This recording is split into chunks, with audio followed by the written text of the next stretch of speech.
Sacramento, KSTE. Patrick, welcome to the Savage Nation. Mike, my hero. How you doing? What's up? Yeah, I was calling. I grew up in California. I transplanted out to Kaneohe Bay, which is in northern Oahu. I was there for a short time when I was 5. Oh yeah, that you mean to the military base?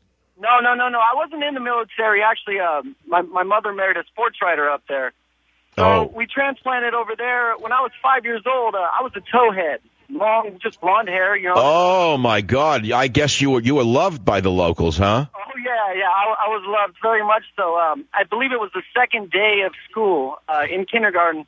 I don't quite remember it a whole lot. My mom tells me the story more. I come home with an envelope with my hair in it and a note written by the teacher saying, "Sorry, the local boys were beating up Patrick, calling him a howley, and they cut his hair off." I encountered that more than once in my short. But you see, Patrick, Patrick, your mother should have let them do it because that's the Howleys. And you guys she should have let you be a sacrificial lamb. It's a cultural expression. It's not anything bad. And they should have been able to beat you and steal your lunch, take your clothing, whatever they wanted because of the oppression. The hundreds of years of oppression of the missionaries, which you were personally representative of.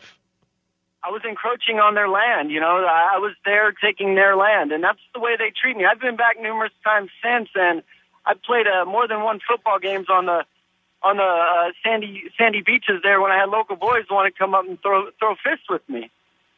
Oh, that's right. Of course. Well, because you don't belong there. You're a Howley. Yep. But they sure like their American cars and their tubby boy diners, don't they? Yes, sir. Yes, sir. Yeah, I never saw a local car made by the indigenous peoples of Hawaii, and they didn't make an indigenous hot dog stand either. Well, it was indigenous hatred is all they made. It's unbelievable to me. How they, you know what it is they get away with it because people are afraid to say this, and they're also afraid to talk about the real Barry Obama. That's the truth, and that's why we have the problem we have in this country today. Everyone's afraid to say reality of what's going on, and we're losing our world because of it. All right, I guess this is an uncomfortable moment for most listeners. They had to reach for their medication listening to that. Because, you know, when you hear the truth sometimes, it's like, what the heck did he just say? I thought everyone in Hawaii was peaceful. I thought everybody in Hawaii was loving. Here's Spokane, Washington. Mike, welcome to the Savage Nation. Mike, I didn't mean to do this, but we're getting another call on this. Go ahead, please. Hi, Mike. I went to junior high and high school in Hawaii, and from the very first day, I was at a public school and got beat up all the time. And well, you got beat up. Why? Because you were a racist, evil white male, or just because of your skin color? Well, you know, it's funny because my mom raised us to be very loving towards everybody. We lived in Alaska on an Indian reservation before we moved to Hawaii, and your mom was sort of a multiculturalist. Yeah, she was the typical Christian, you know, love everybody type of mentality. And when we got to Hawaii, I mean, it was just black eyes and bloody noses, and literally when you said the lunch comment, that reminded me of, you know, when I got my lunch. You got to understand, you were a symbol of white oppression, so you have to let the locals act out their feelings. After all, it's only right, isn't that redistribution of violence?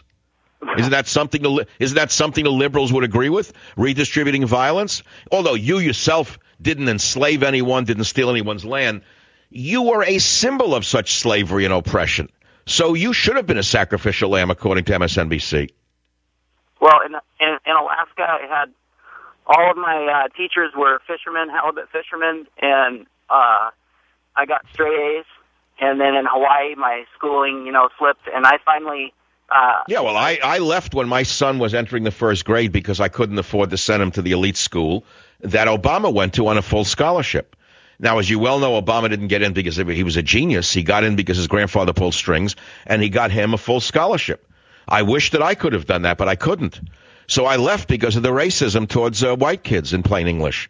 I'm telling a story that's not easy to tell, nor am I doing it out of any maliciousness. I want people to understand that Obama came from a very, very plush, posh, protected background. People should know that. He didn't come from a very hard background. Well, that's the important point. Let's not lose the,